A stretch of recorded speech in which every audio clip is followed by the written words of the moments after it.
Տուգանում են այդ տնօրենին այն ժամանակ 500,000 դրամ, որպես բան, ոչ օրինական աշխատանք։ Կոպիտ ասած, բերքահավաքը պրծավ, վարտու միանգամից ազատում ես։ Աշխատակիցը ինքը նաև սովորում է եւ ավելի շատ միգուցե սովորում է, քան թե աշխատում է, հա։ Մերոս նման է։ Ինքը դիմում է սահմանադրական դատարան, որպեսզի այս հոդվածը ճանաչի հակասահմանադրական։ Իրանք են խնդրողի դերում, գործատուին տենց աշխատողներ տենց առանձնապես շատ պետք չեն։ Բարև ձեզ, այսօր մենք կշարունակենք մեր ոդկասթների շարքը, որով մենք կշարունակենք ուսումնասիրել աշխատանքային օրենսդրության հետ կապված տարբեր հարցեր։ Այսօր կուզեմ քննարկենք աշխատանքային պայմանագրերի եւս որոշ տեսակներ, նախորդ անգամ մենք քննարկեցինք հիմնական տեսակները, եւ այս ընթացքում մեզ կօգնի մեր գործընկեր Վաղարշակը։ Վաղարշակ ջան, ողջույն։ Այսօր մի քանի հատ հարց եմ պատրաստել, ուզում եմ մեր համար մանրամասն ներկայացնես դրա հետ կապված հարցերը, լուծումները։ Ողջույն, պարոն Վարսեղյան։ Փորձենք օգտակար լինել մեր հանրությանը, այս դիտողներին։ Հիմա օրինակ բիզնեսի կառավարման հետ կապված մի հատ ձև կա, որ կարելի է օֆիսային տարածք խնայել, չգիտեմ, որոշակի ռեսուրսներ խնայել, ասենք բիզնեսի կառավարման տեսանկյունից մենք ժամանակին երբ որ սկսում էինք արել ենք տենց էլի։ Խոսքը ինչ է, որ մարդուն գործը հանձնարարում ես, ասես գնա տունը արա։ Սովորական աշխատանքային պայմանագիրը կնքվում, թե առանձնահատկություններ կա, թե вообще կարելի է, թե չի կարելի տես բան անել։ Աշխատանքային օրենսգիրքը սահմանում է այդ ձեր ասած ձևի աշխատանքային պայմանագիր, դա կոչվում է աշխատանքային պայմանագիր տնաշխատների հետ։ Ինչա դա իրանից ենթադրում, տնաշխատեն համարվում այն անձինք, որոնք աշխատանքային պայմանագրով աշխատանքները կատարում են տանը, գործատուի տրամադրած կամ իր միջոցներով ձեռք բերված նյութերի, գործիքների եւ սարքավորումների միջոցով։ Այսինքն ինչ է կատարվում, մարդը կարող է իր տանը աշխատել իր միջոցներով եւ գործատուն դրա դիմաց իրեն վճարի։ Իհարկե աշխատանքային օրենսգիրքը սահմանում է այդ տեսակ հարաբերությունների որոշակիություն է մտցնում, թե որ դեպքերում, ինչ պայմաններով է դա կատարվում եւ ինչպես է դրա վարձատրությունը կամ փոխհատուցումը կատարվում։ Այսինքն աշխատանքային օրենսգիրքը սահմանում է դրույթ, ըստ որի այդ միջոցներով կատարված աշխատանքների դիմաց գործատուն փոխհատուցում է նաեւ այդ նյութերի ձեռքբերման արժեքը եւ գործիքների մաշվածությունը։ Ասում եք հատուցում է իր գործիքների համար հատուցում է վճարում։ Այդ հատուցումը հարկային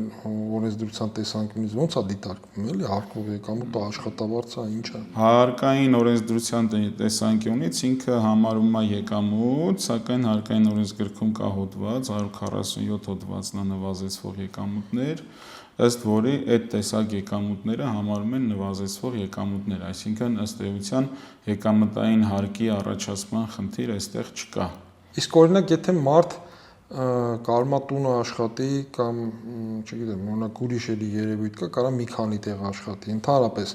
մի քանի տեղ աշխատել թույլ է տալի հարկային մեր աշխատանքային օրենսգիրքը, թե չէ, ինչ առանձնահատկություններ կան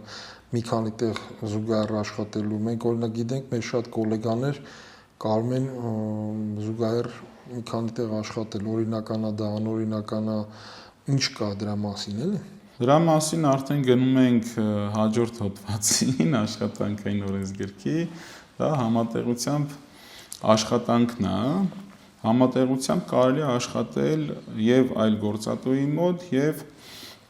միևնույն գործատուի մոտ, իհարկե այդ հարաբերությունները պետք է ամրագրել պայմանագրով, ուրեմն համատեղությամբ աշխատանքը ինչա իրանից ներկայացնում, համատեղությամբ աշխատանքը համարվում հիմնական աշխատանքից ազատ ժամանակում միևնույն գործատուի կամ այլ գործատուի մոտ աշխատանքային պայմանագրերի հիման վրա կատարվող աշխատանքը։ Այս փաստը մեզ թույլ է տալիս ուրեմն ավելի ճիշտ կառավարել աշխատակցի աշխատաժամանակը եւ որոշ դեպքերում խուսափել լրացուցիչ աշխատացնելուց արտաժամյա աշխատանքի համար լրացուցիչ վճարումներ կատարելուց, այսինքն եթե այդ աշխատողը մեր համար այնքան արժեքավոր աշխատող է, որին որ մենք կարողանում ինչ-ինչ հանգամանքների բերումով անդադ հանձնարարություններ ենք տալիս, այլ աշխատանքներ կատարում ինքը եւ այդ աշխատանքը կատարում է նաեւ իր հիմնական աշխատաժամանակից դուրս, որպեսզի արտաժամյա հավելում չվճարվի այդ աշխատողին, կարելի է իր կնքել համատեղությամբ աշխատանքային պայմանագիր նույն գործատուի մոտ եւ այդ աշխատանքը կատարել արդեն աշխատանքային օրենսգրքի սահմաններում առանց խախտելու այդ հիմնական աշխատաժամանակի դրույթը, ուրեմն աշխատանքային օրենսգիրքը սահմանում է համատեղությամբ աշխատողների համար օրվա ընթացքում անընդմեջ 12 ժամյա աշխատանք, այսինքն այն 8 ժամյա սահմանափակումը այստեղ արդեն չի գործում, քանի որ ինքը ունի նաև լրացուցիչ պայմանագիր համատեղ աշխատանք կատարելու համար, այդտեղ արդեն գործում է 12 ժամյա աշխատանքային ժամը ներառյալ ընդմիջումների հանգստի ժամանակահատվածները։ Այսինքն այստեղ այդ 48 ժամյա շաբաթական սահմանափակումը չի գործում, էլի, երբ որ ինքը երկու տեղ աշխատում։ Տեսեք, այստեղ չի գործում 48 ժամյա սահմանափակումը, այստեղ օրական 12 ժամը ու դառնում է շաբաթական արդեն 60 ժամ։ Այսինքն աշխատողը 8 ժամ աշխատում է իր հիմնական աշխատաժամանակում եւ 4 ժամ աշխատում է համատեղությամբ աշխատաժամանակում, ու կարող է նույն աշխատողը մի քանի այլ գործատուների մոտ էլ աշխատի, այդ դեպքում արդեն աշխատողը ինքն է կրում պարտավորությունը իր աշխատաժամանակը կառավարելու, եթե ենթադրենք իր հիմնական աշխատավայրին չի տեղեկացրել, որ ինքը նաև այլ գործատուների մոտ է աշխատանք իրականացնում։ Հիմա պատկերացրեք, եթե ինչ-որ միտեղ գնանք աուդիտ անելու կամ խորհրդատվական ծառայություն մատուցելու ընթացքում ինչ-որ հարց առաջանա, որ մեզ պետք է հասկանալ, էլի, հիմա այդ մարդը այդտեղ հիմնական աշխատող է, թե համատեղությամբ։ Դա ո՞նց ենք հասկանում, էլի։ Աշխատանքի տվյալ պայմանը համարվում է պարտադիր նշվող պայման, այսինքն յուրաքանչյուր անձի հետ աշխատանքային պայմանագիր կնքելուց պետք է անպայման նշել տվյալ աշխատանքը այդ անձի համար համարվում է հիմնական աշխատանք, թե համատեղությամբ աշխատանք։ Եթե դա իր առաջին աշխատանքն է, այստեղ տրամաբանություն կա, որ դա հիմնական աշխատանքն է, հետո այն երկրորդ պայմանագիրը կնքելուց արդեն նշվում է, որ ինքը համատեղությամբ է աշխատում այն երկրորդ աշխատանքը կատարելուց միևնույն գործատուի մոտ կամ թեկուզ այլ գործատուի մոտ։ Այսինքն պետք է նշումը լինի պայմանագրում։ Պարտադիր նշվում է, մի պայմանագրում նշվում է հիմնական աշխատանքը համարվում է աշխատողի համար, համատեղության պայմանագրում նշվում է, որ աշխատանքը կատարվում է համատեղությամբ։ Բայց եթե մարդը իր աշխատանքը փոխում է, որտեղ ավելի լավ կարիերայի աճ ունի կամ իր համար դա ավելի կարևոր է, ուղղակի հին աշխատատեղից դեռ խնդրում են մնում է աշխատում, կամ այնտեղ այդքան շատ չի աշխատաժամանակը իր զբաղվածությունը, այսինքն ըստ էության իր համար հիմնականը ոնց որ այդ նոր կնքվածն է, ոչ թե այն հինը։ Այդ ժամանակ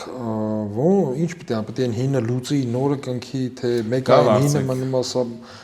հիմնական աշխատանք, ոնց է, էլի։ Լավ հարց եք բարձրացնում, այստեղ արդեն գալիս է կողմերի համաձայնությունը, եթե կողմերը համաձայնվում են, այսինքն այն իր հին գործատուն, այսպես ասած, ճակերտներով հինը, այդ գործատուն համաձայնվում է, որ այդ աշխատանքը տվյալ աշխատողի համար համարվի համատեղությամբ, այս նոր աշխատանքը համարվի հիմնական, իրանք համաձայնագիր են կնքում աշխատանքային պայմանագրի տվյալ կետը փոփոխելու վերաբերյալ եւ այդ նշումը արդեն փոխվում է համատեղությամբ, միտեղ դառնում է համատեղությամբ աշխատանք, ասենք այն հին աշխատանքը, մյուսը դառնում է արդեն հիմնական, բայց այդ նշումը պետքա պարտադիր կատարվի, որպեսզի կողմերը իրանց պարտավորությունները իմանան եւ պարտականությունները։ Եվս մի կարևոր պայման կա համատեղությամբ աշխատանքի պարագայում, ուրեմն համատեղությամբ աշխատողը իր հիմնական աշխատատեղից արձակուրդ գնալու դեպքում պետքա պարտադիր նաեւ արձակուրդ գնա, ու իհարկե որոշ սահմանաբաներ կան, այլ դրույթներ կան այս մասով, բայց հիմնականում այսպես է, եթե հիմնական աշխատավայրից գնում է արձակուրդ, պետք է համատեղությամբ աշխատավայրից նույնպես գնա արձակուրդ, որպեսզի ապահովի այդ տվյալ աշխատողի լիարժեք հանգիստը եւ հետագայում աշխատանքի վերադառնալուց արդեն աշխատանքի արդյունավետությունը բարձրանա եւ պահպանվի։ Կան այլ առանձնահատկություններ աշխատանքային պայմանագրերի կնքման հետ կապված էլի, այլ տեսակի։ Կան, մինչև այդ դրան անդրադառնալը աշճան, այստեղ հատ կարևոր բան կար, Վճռաբեկ դատարանի որոշում կար, որի մասին կուզեի մի փոքր անդրադառնանք, կապված համատեղությամբ աշխատանքի հետ։ Ուրեմն դա տարիներ առաջ, երբ որ հիմա էլ է արդեն ակտիվացել աշխատանքի տեսչությունը, առողջապահության եւ աշխատանքի տեսչությունն է կոչվում, այն ժամանակ ինքը առանձին մարմին էր, կոչվում աշխատանքի տեսչություն էր, առանձին նման տեսչություն կար։ Այդ տեսչությունը գնում է մարզերից մեկում ինչ-որ օբյեկտում ստուգում իրականացնելու, օբյեկտ ասածը բանը, պոլիկլինիկա է լինում, հա։ Պոլիկլինիկայում ստուգումներ իրականացնելու եւ այնտեղ հայտնաբերում է 10 աշխատակիցներ, որոնք տվյալ գործատուի մոտ կատարում են համատեղությամբ աշխատանք։ Նույն գործատուի մոտ կատարում են նաև այլ աշխատանք, որը համար բանը համատեղությամբ աշխատանք է, որի համար գործատուի հետ ունեն կնքված համաձայնագրեր, իրենց հիմնական աշխատանքային պայմանագրի անբաժանելի մաս կազմող համաձայնագրեր ունեն կնքած, որոնց հիման վրա այդ լրացուցիչ աշխատանքը կատարում են եւ վարձատրվում են այդ աշխատանքի համար։ Աշխատանքային տեսչությունը ինչ է ասում, ասում է, որ եթե դուք կնքում եք համատեղությամբ աշխատանքի համար պայմանավորվում եք գործատուի հետ, նույն, պետքա կնքեք բոլորովին առանձին աշխատանքային պայմանագիր, իր առանձին դրույթներով եւ այլն։ Այստեղ գնում է արդեն սկսում են դատարաններում կռիվ տալ, տուգանում են այդ տնօրենին այն ժամանակ 500,000 դրամ, որպես բան ոչ օրինական աշխատանք, յուրաքանչյուր աշխատակցի հաշվով 50,000 դրամ տուգանք են նշանակում վարչական տնօրենի վրա, տնօրենը դատի է տալիս, Առաջիացյանի դատարանը բավարարում է տնօրենի հայցը, ակտը համարում է առ-ոչինչ, աշխատանքի տեսչությունը գնում է մինչև Վճռաբեկ դատարան հասնում է, Վճռաբեկ դատարանը մեկնաբանում է հետևյալ կերպ, որ առարկայական ոչինչ չի խախտվել, էլի այդ աշխատողների աշխատանքում, երբ որ այդ աշխատողների իրավունքներում, երբ որ իրանց հետ կնքվել է համաձայնագիր այդ հիմնական աշխատանքային պայմանագրի, ոչ թե առանձին պայմանագիր, որովհետև իրանք հետևյալ կերպ է պարզաբանվել, որ իրանք այդ աշխատանքը կատարել են բանում հիմնական աշխատաժամանակի ընթացքում, այսինքն լրացուցիչ ժամ չեն աշխատել եւ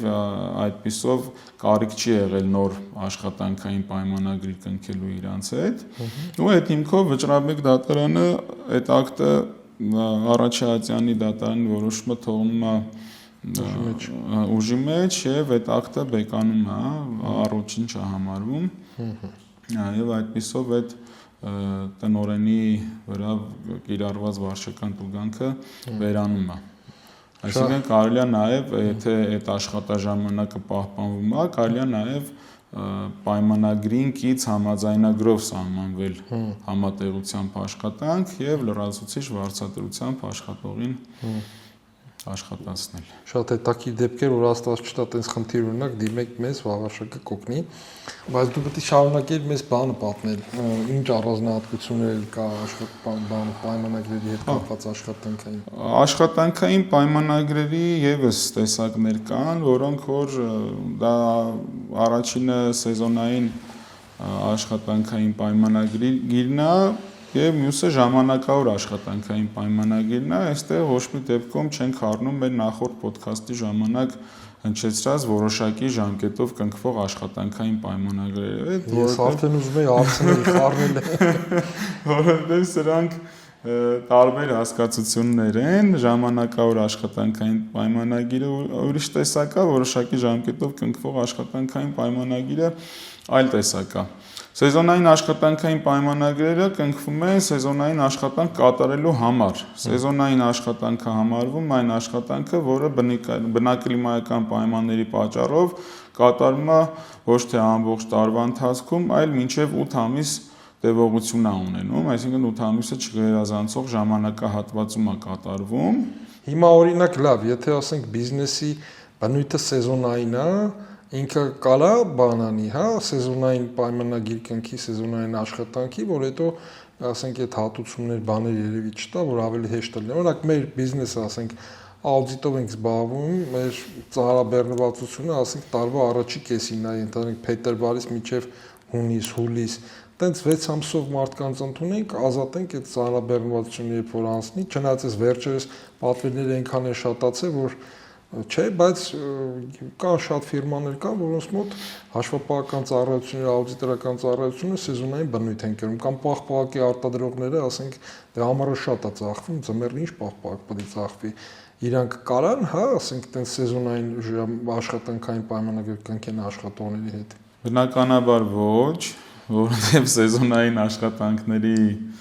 համար կառավարությունը ունի սահմանված ցանկ, թե որոնք են համարվում սեզոնային աշխատանքներ։ Իհարկե այդ ցանկը բավականին ընդգրկուն ցանկ է, այնտեղ բավականին շատ գործունեության տեսակներ կան, որոնք որ սեզոնային են համարվում, բայց ձեր նշած գործունեությունները սեզոնային չեն ցավոք սրտի եւ մենք չենք կարող սեզոնայնություն հաշվի առնելով աուդիտորներ ընդունել կամ օգնականներ ընդունել այդ 8 ամիս ժամկետով եւ իրանցից շուտ ազատվել ինք ընդունելով այս պայմանագրի տեսակը։ Ինչի համար է այդ սեզոնայինը կնքվում, ինչ է տալիս գործատուին տենց սեզոնային աշխատանք պայմանագիր կնքել։ Տեսեք, դե կառավարության սահմանած ցանկից մեկը հետեւյալն է՝ շահագործման մեջ գտնվող երթուղային գծերի, մերձատար եւ կայարանային ուղիների ձնամաքրման աշխատանքներ։ Դա համարվում է սեզոնային աշխատանք։ Ինչու՞։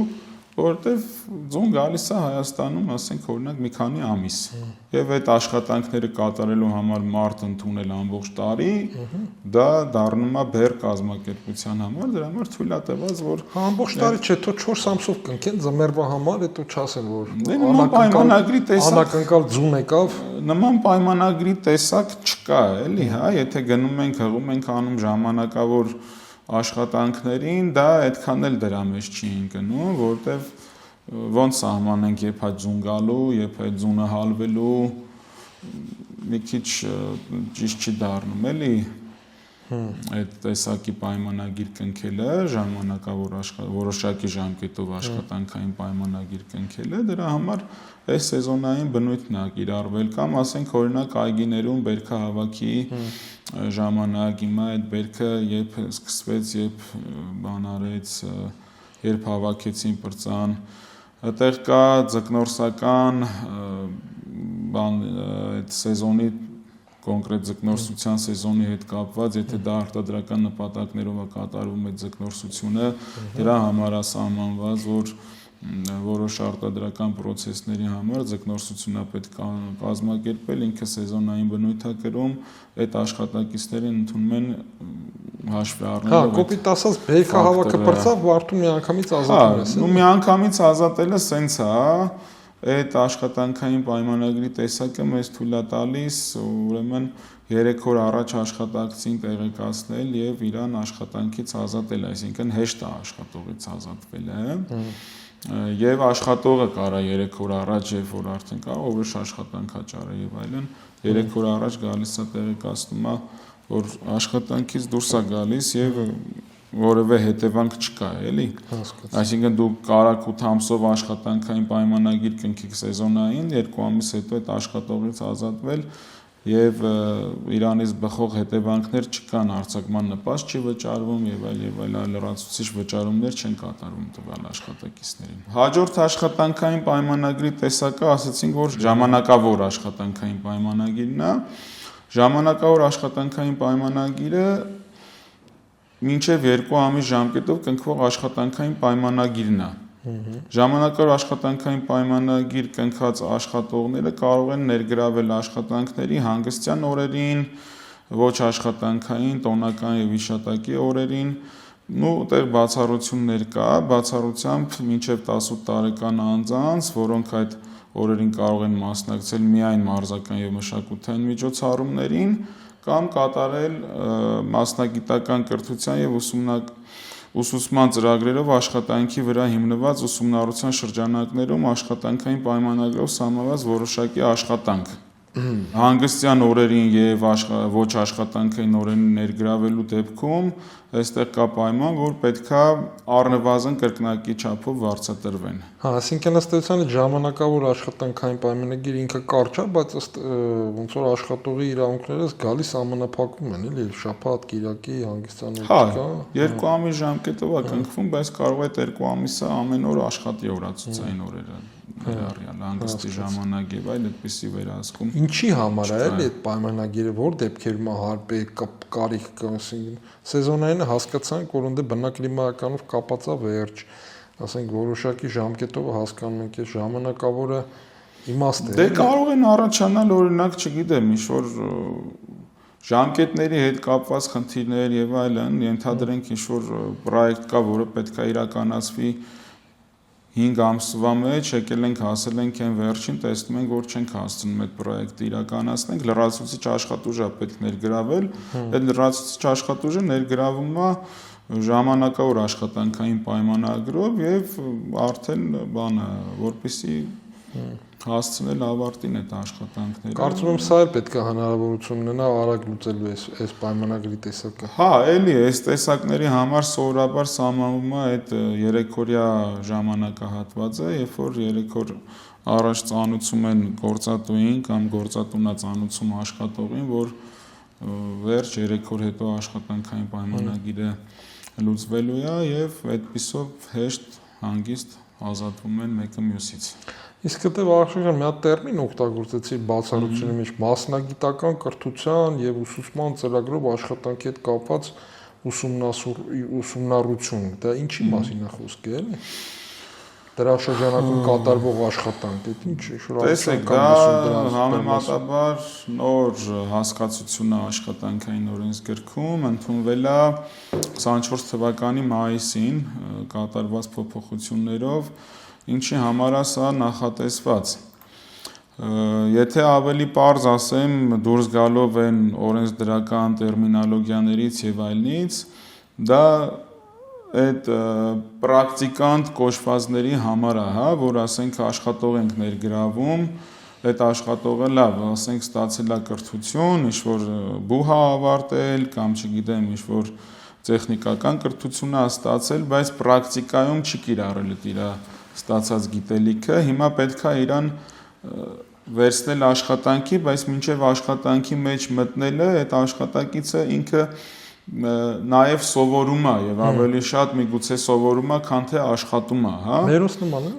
Դե հա, մենք ոնց ենք, ասենք ընդունում ենք ավարտած մարդ աշխատանքի, բայց այդ մարդը ընդամենը ինստիտուտում սովորել է որոշակի տեսություն, էլի չասենք շատ արտակարգ, էլի սահմանափակումներով, բայց այդ տեսությունը պրակտիկայում չի կարողանում կիրառել, դրա համար որպեսզի գործատուն սկզբնականում մեծ ծախսեր չկրի այդ աշխատողին համ ընդունի աշխատանքի նորմալ արծաթրի, ասենք թեկուզ նվազագույն բանով, չափով, բայց ամբողջ աշխատաժամանակի համար, դրա համար սահմանել է այս հասկացությունը, ըստ որի աշխատանքային պայմանագիրը կնքվում է ժամանակ այդ կոնկրետ աշխատանքի կատարման ժամանակահատվածի համար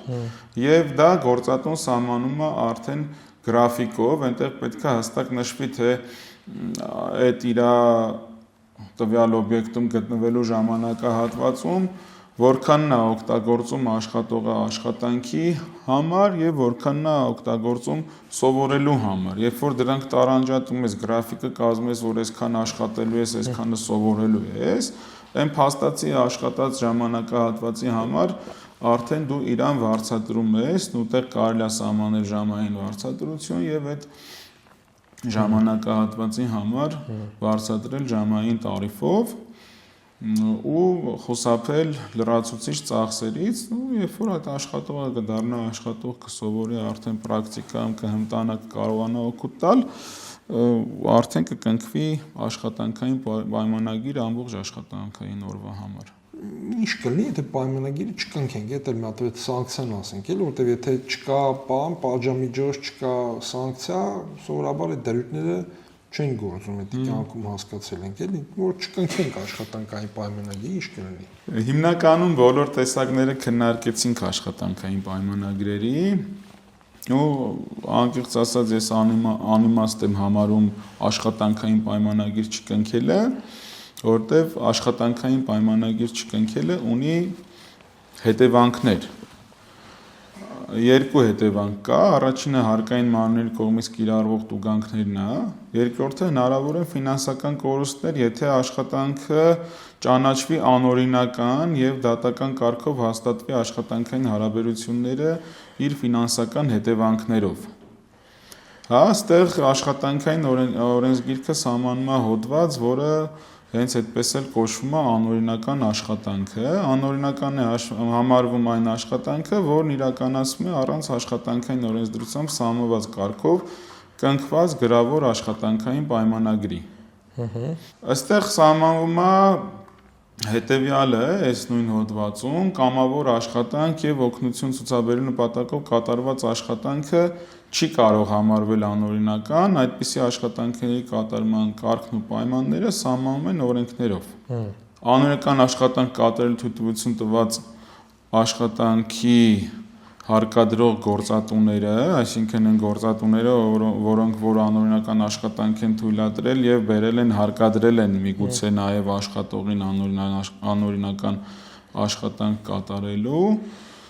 կամ նրանց ներկայացուցիչները պատասխանատվություն են կրում Հայաստանի Հանրապետության օրենսդրությամբ սահմանված կարգով, ինչպես նաև հատուցում են տվյալ աշխատակիցներին պատճառված վնասները, եթե այդպիսիք կան։ Չէ, հիմա մարդիկ կան, ասենք,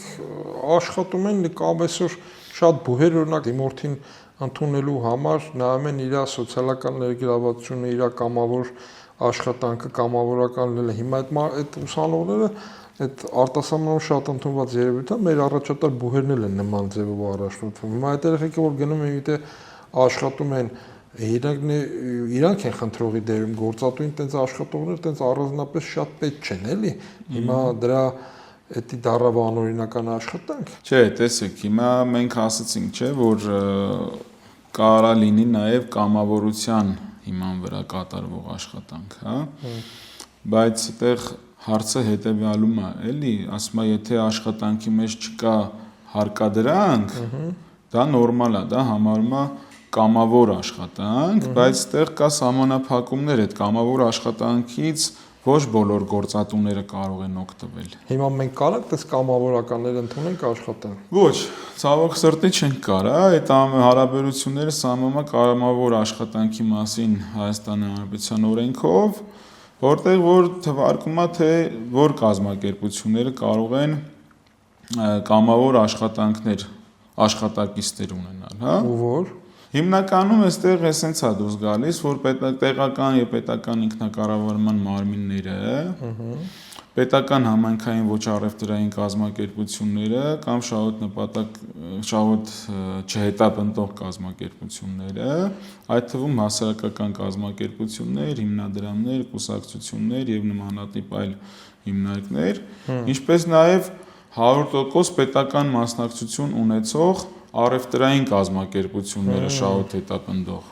Այսինքն պետությունն է օգտվում այդտեղից, պետական հիմնարկները, ասենք պետական ՓԲ-ներ, այլն, եւ հիմնադրամներ, կուսակցություններ, հասարակական կազմակերպություններ։ Այդ կազմակերպությունները կարող են ներգրավել կամավոր աշխատակիցներ, իհարկե այդ կամավոր աշխատակիցների հետ կնքվում է աշխատանքային պայմանագիր, կամավոր աշխատանքի համար կնքվում է պայմանագիր, որպեսզի այդ հարաբերությունները ֆիքսվի պայմանագրով եւ իրանց համար արդեն կա բան նաեւ տաքս սերվիզում ունենք հնարավորություն հայտ տալու, որ այդ կամավոր աշխատողներին ընդունել ենք կամավորության հիմունքներով աշխատանքի, հայտերը տալիս են, իրանք գալիս են իրանք կամավոր աշխատանքը կատարում են անվարձահատույց։ Այսինքն իրանք աշխատանքային պայմանագիր չես կնքում, չես ընդունում, բայց բանով tax service-ով պետք է անպայման ֆիքսես, որ դրանք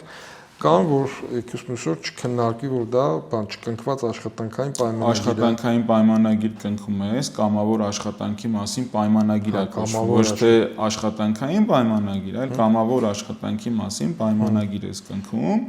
եւ այդ հնարավորությունը տվել են, որ այդ պայմանագիրը նաեւ բանով տաս, tax service-ով հայտ տաս, այդ աշխատողին այդ պայմանագրի հիման վրա գրանցես։ Այս դիտորդներին ասենք հետևեն, մենք հենց որ նորություն լինի կամ reel կամ ինչ-որ post մի բան կդնենք, դու հետևեն իմանալու համար այդ էլեկտրոնային եղանակով աշխատանքային պայմանագրերը ոնց են կնքվում, ինչ առանձնահատկություններ կան։ Ես ճիշտն ասած ոնց հասկացա sense տրամաբանական կնքումը պայմանագրերի, որ քննարկեցինք բրծանքը դա առանձնահատկությունները Ուզեի մեծ բաժինը, ինչքան գիտեմ, խոսալու ահագին մեծ կարելի է դրա քննարկել, այնքան դատական վեճեր կան, գիտեմ, այնքան չնայած շատ կարգավորված արդեն դա պրակտիկան կա, դադարեցումների մասին, դադարեցման եղանակները ավելի շատ են, բայց կան ընթացքի հետ կապված առանձնահատկություններ, էլի մի քանի բան կա, ոնց որ թե դրա մասին ուզում եմ մի հատ խոսած։ Ինչն է դա? Դա աշխատանքի էական պայմանների փոփոխությունը։ Ոնց է դա փոխվել, կարելի է, չի կարելի, ասենք, մարդը ընդունվել է լրիվ ուրիշ պայմաններով, հիմա կյանքը ստիպել է, որ աշխատանքային պայմանները փոխվել են։ Ինչ պետք է անենք, պետք է լուծենք, նորը կնքենք, թե կարանք փոխենք ու ինչ առանձնահատկություններ կա, դրա մասին կուզեմ մի քանի բառ ասես, եթե կարևոր բան կա ասելու։ Հիմա շատ տարածված երևույթ է այդ տնաշխատների նման, բայց այդքան է տնաշխատ չեն, էլի, այդ ֆրիլանսերները, այդ հեռավար աշխատանք կատարողները, ընդ որում պարտադիր չի դա ֆրիլանսեր լինեն, կարանք մեր աշխատողները լինեն COVID-ի ժամանակ, ինչքան գիտեմ, սավես պարտադրեցին գնալ տնից աշխատել։ Ինչ ալնում, եթե պարապուրդի է մատնվում աշխատողը, պետք է վարձատրենք, չպետք է վարձատրենք։ Ուրեմն աշխատանքային օրենսգիրքը սահմանում է նախ թե ինչ են աշխատանքի էական պայմանները եւ հետո ինչպես կարելի է դրանք փոփոխել, կարելի է թե չի կարելի փոփոխել։ Աշխատանքային օրենսգրքի 105 հոդվածը սահմանում է աշխատանքի էական պայմանների փոփոխությունը, փոփոխելը։ Աշխատանքի ծավալների եւ տնտեսական եւ տեխնոլոգիական եւ աշխատանքի կազմակերպման պայմանների փոփոխման դեպքում թույլատրվում է փոփոխել աշխատանքի էական պայմանները։ Այդտեղ սահմանափակումներ կա, ասում է այս աշխատանքի էական պայմանների փոփոխման դեպքը երեխայի փաստացի խնամող արձակուրդում գտնող անձի մինչև 1 տարեկան երեխա խնամելու ամբողջ ժամանակահատվածում աշխատանքի էական պայմանները չեն կարող փոխվել նվազ բարենպաստ պայմանների։ Կարելի է բարելավել, բայց նվազ բարենպաստ պայմանների չի կարելի փոխել բացառությամբ պաշտոնի անվանման եւ տարակարգերի։ Այսինքն կարող պաշտոնի անվանումը փոխվի, այդ ոչինչ, բայց որ էական պայմաններ փոխվի ավելի նվազ պայմաններով, նվազ բարենպաստ պայմաններով, դա չի թույլատրվում։ Աշխատանքի էական պայմանները որոնք են, հա, աշխատանքի էական պայմաններն, աշխատանքի վայրը, որոնք այս ինչ որ թվարկելու եմ, դրանք բոլորը աշխատանքային պայմանագրերում պարտադիր նշվող պայմաններ են, էլի, դրանք պետք է նշված լինեն աշխատանքային պայմանագրերում։ Աշխատանքի էական պայմաններն, աշխատանքի վայրը, աշխատանքի վարձատրության չափը, այն որոշելու ձևը, արտոնությունները, աշխատաժամանակի ռեժիմը, տարակարգերը եւ պաշտոնների անվանումները, աշխատանքային գործառույթները, աշխատանքային պայմանագրի տեսակը, պարտադիր պետք է նշել ինչ տեսակ է աշխատանքային պայմանագրի, ժամանակավոր բան, հա,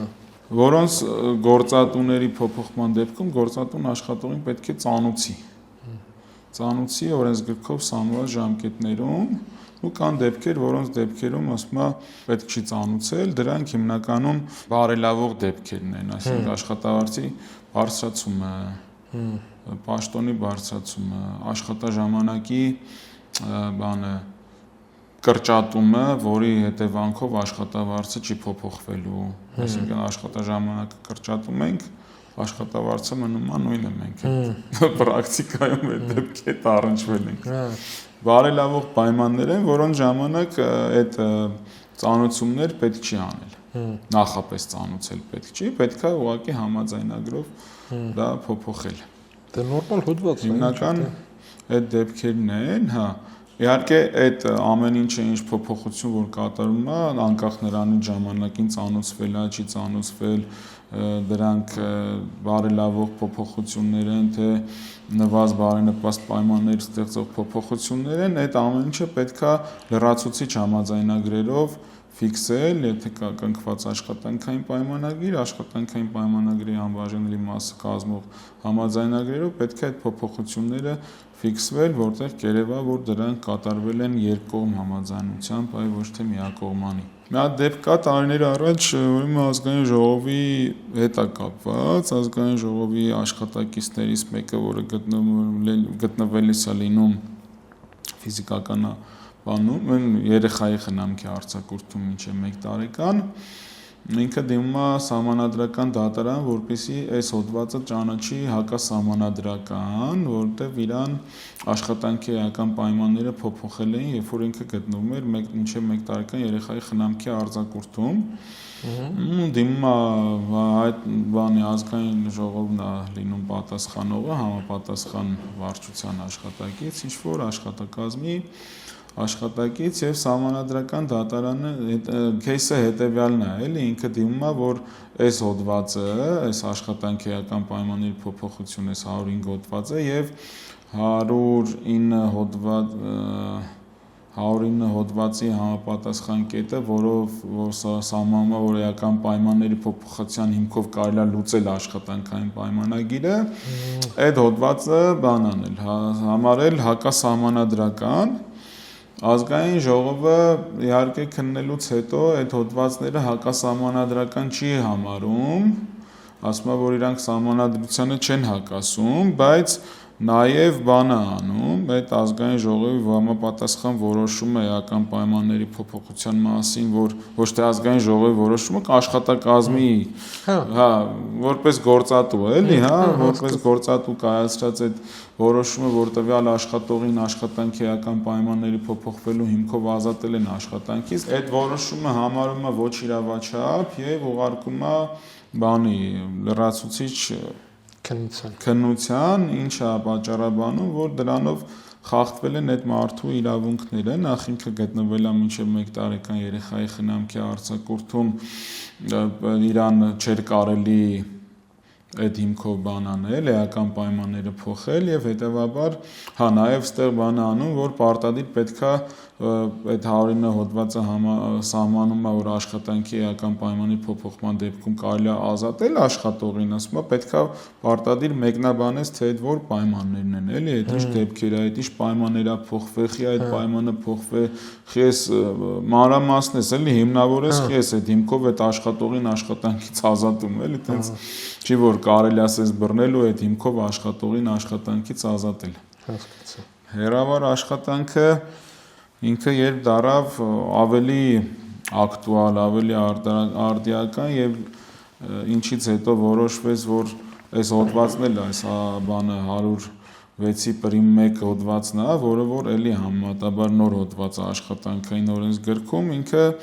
բոլորիս քաջ հայտնի COVID-ից հետո եղավ, երբ որ 20 թվականին COVID-ը այդ համաճարակը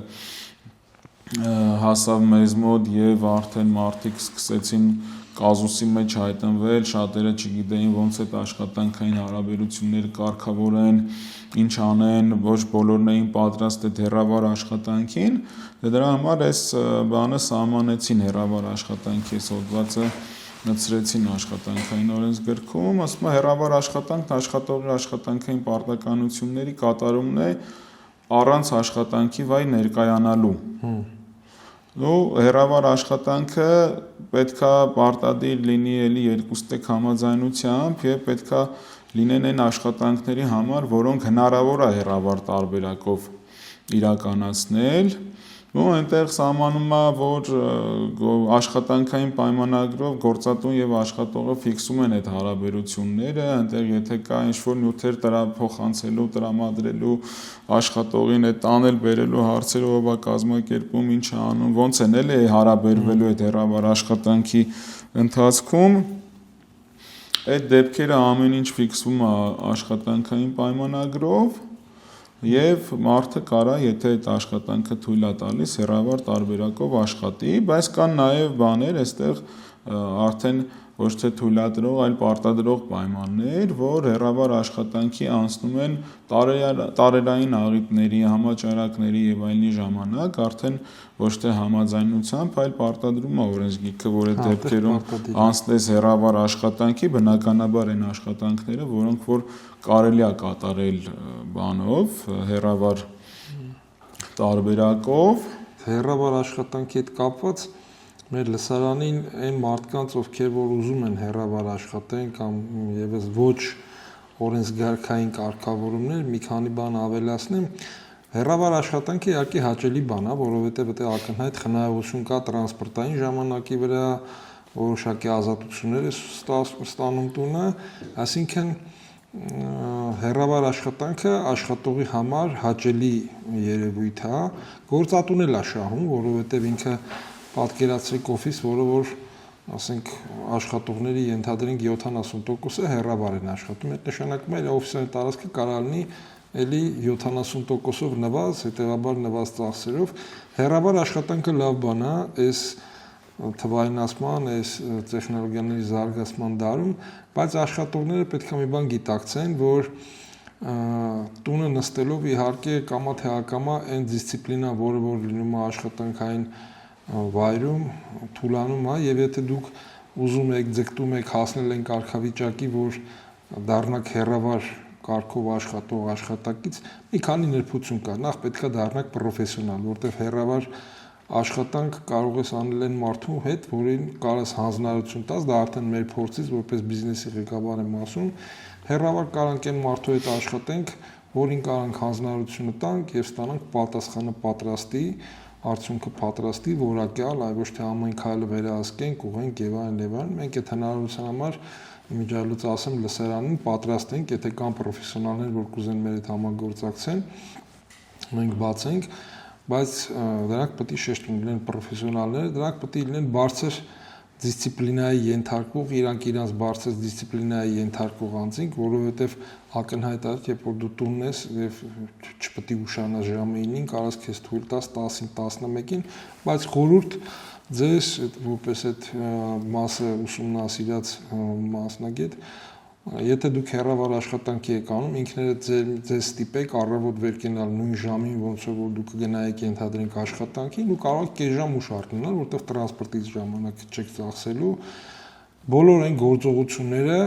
այսինքն հագնվել համապատասխան ոճի, չգիտեմ, նստել ձեր որոշակի աշխատանքային միջավայրում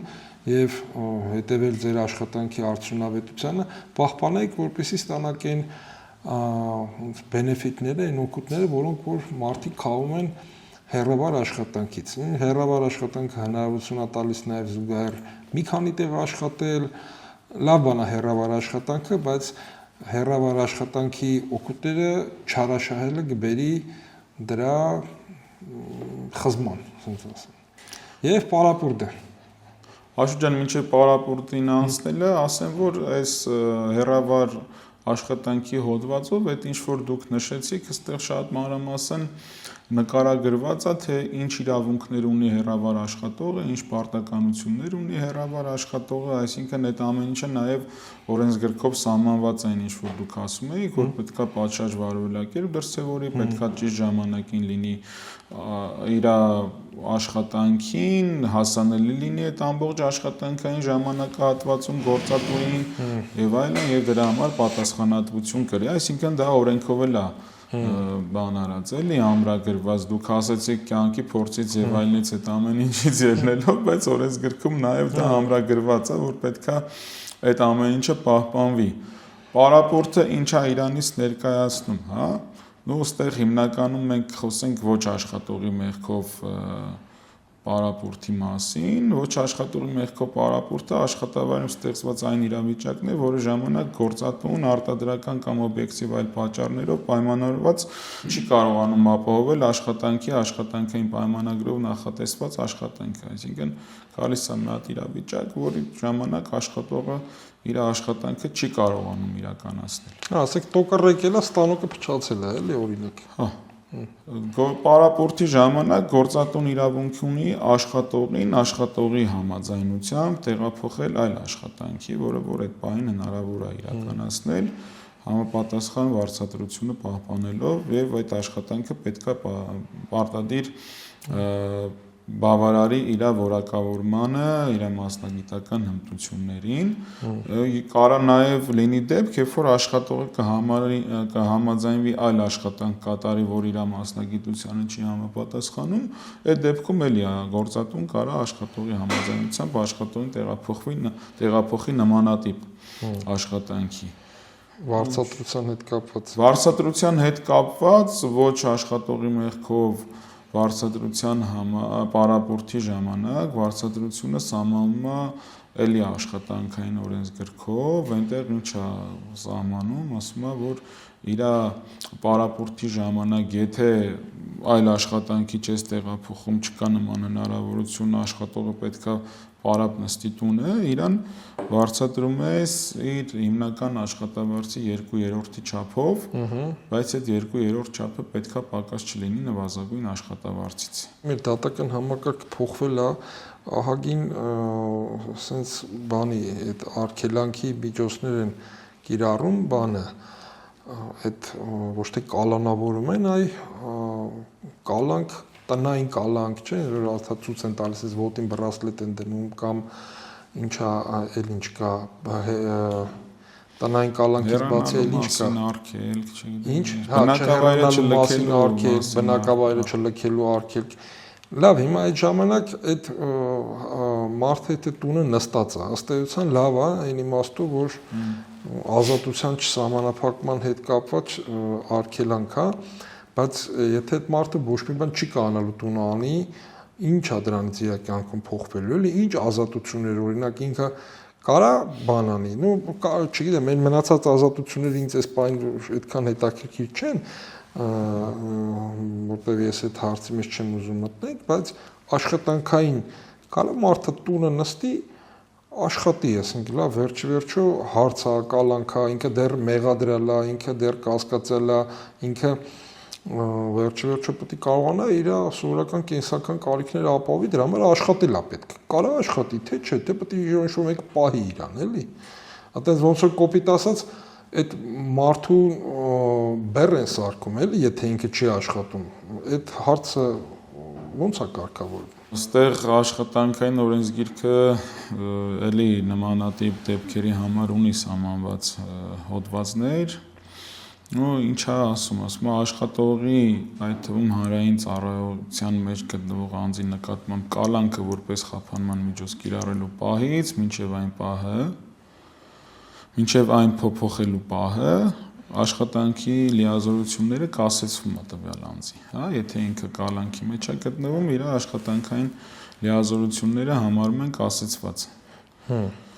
Հիմա գալիս ենք արդեն մյուս դրույթներին, որտեղ ասում է, որ եթե այդ աշխատողների նկատմամբ, ասենք, սահմանվում է տնային կալանքը որպես խափանման միջոց կամ բնակավայրից չհեռանալու մասին բանը որպես խափանման միջոց, ստորագրությունը կամ չգիտեմ ինչ-որ այլ կերպով այդ մարդիկ կալանքից ազատվում են եւ ինչ-որ այլ խափանման միջոցում են գտնվում։ Տնային կալանքի տակ գտնվող աշխատողը իրավունք ունի իր աշխատանքը կատարել հեռավար, եթե այդ մասին համաձայնությունը ձեռք բերում գործատուի հետ եւ եթե այդ աշխատանքը հնարավոր է կատարել հեռավար տարբերակով։ Այստեղ ինչ է ասում տնային կալանքի կամ այլ խափանման միջոցի տակ գտնվող անձի աշխատատեղը պահպանվում է եւ կարող է պահպանվել նաեւ վարձատրության չափը, եթե գործատուն համաձայն է դրան, այսինքն գործատուի նախաձեռնությամբ կարա այդ աշխատողին նաև աշխատավարձ վճարվի, չնայած այն հանգամանքի, որ այդ աշխատողը գտնվում է կալանքի տակ։ Բարդ հարց է դա, իմ մոտ այդպես դեպք ա եղել, էլի եկան մի անգամից ես հաշվապահի մի տեղ աշխատում, եկան աշխատավայրից հավաքեցին տարան, էլի։ Աշխատողին։ Հա, Եվ ինչ արեցիք։ Դե բախտես բերեց սխալ շփոթմունք էր, այդպես բաց թողեցին, այդպես բայց որ պահեին, կալանավոր էին, դատվեր բան, ոչ ազատելը գիտեինք, ոչ բան գիտեինք, այդպես ներփություն է, էլի, թվում է թե քիչ պատահ բան է, բայց շատ դեպքեր իմ հետ անձամբ եթե դեպք եղել է, շատ հաշվապահների հետ էլ տնօրենների հետ պատահած կլինի, էլի։ Դե հիմա Աշոտ ջան, այս վերջին ժամանակներում շատ բան է, ակտիվ է այդ մեր բանը, քննչական կոմիտեի տնտեսական հանցագործությունների բաժինը, որը որ տեսնում ենք անընդհատ լինում, որ տարբեր կազմակերպություններ մտան, նախ բացի այն, որ տանում են կալանքի պաշտոնատար անձանց, նաև ինչ-որ գույքերի արգրավում եւ այլն։ Այո, դեպքերը շատացել են, չգիտեմ, աշխատելավոճնա փոխվե պետության, թե ավելի հասանելի է դառը ամեն ինչ, որ կարողանում են այդ հանցագործությունները, եթե այդպիսիք կան, իհարկե, որտեղ դրանք պետքա բացի այն, որ տանել նաև ապացուցվի, որ մարդը հանցագործադատական ակտով է դա բանարվում, էլի, հիմնավորվում, այդ դեպքերն են շատացել, ամեն դեպքում դեպքերը շատ են, դրա համար մենք էլ որոշակի փորձառություն ունենք նման դեպքերում, ինչպես կարելի է վարվել, կամ աշխատողի հետ ինչպես է պետք վերաբերվել, եթե այդ աշխատողին են եկել տարել, կարող են դիմել մեզ մեր հեռախոսահամարով 099 26 7777 հեռախոսահամարով փորձենք մեր փորձառության շրջանակներում օգտակար լինել նման դեպքերում մարդկանց։ Ու ոչ միայն այդ դեպքերի հետ կապված, ընդհանուր առմամբ մենք տնտեսական, հաշվապահական, չգիտեմ, ֆինանսական հարցերի վերաբերյալ խորհրդատվություն, մատուցում ենք, ու աշխատանքային գիրքը տեսնում եք, կարող ենք հարցեր կարգավորել, ու բայց ավակի տեղից անդրադարձ գնաց դրան էլի, բայց դա էլ ենք կարում էլ, ասած նեշ չի մենակ կալանավորված անձանցով ենք զբաղվում, այնձև դա մասնավոր դեպք է, ցավոք սրտի շատ մեծ տարածում է ստանալու, sense որ գնա։ Այսօր այսքանը, ես էլ բան չունեմ ավելացնելու, հարցեր չունեմ, եթե որոշակի ինչ-որ բան մոռացել եմ, ես պետք է ասի, թող ասի, եթե չէ, բավականին երկար խոսեցինք, ինձ թվում է ինչ-որ այս պահին կարող էինք ներկայացրեցինք, հաջորդիվ արդեն տեսնենք ինչ հետաքրքիր ինֆորմացիայով կարողանանք կիսվել մեր լսարանի հետ, կփորձենք այդ ինֆորմացիան մեր գիտելիքները տրամադրել։ Չէ, դե տրամաբանականը գնացինք sense, կնքումը արեցինք պայմանագրի, տեսակները առանձնահատկությունները, մյուս անգամ կխոսանք թե դադարեցման ինչ հիմքեր կա, ոնց կա, բավական ծավալուն եւ հետաքրքիր դեպք են։ Հետևեք մեզ, մեր սոցիալական ցանցերում, YouTube-յան ալիքում, կարող եք գրել, զանգել, եթե ընթացքում հարցեր առաջանան, միշտ պատրաստական ենք օգնենք մեր հասարակությանը, մեր գիտելիքներով։ Շնորհակալություն։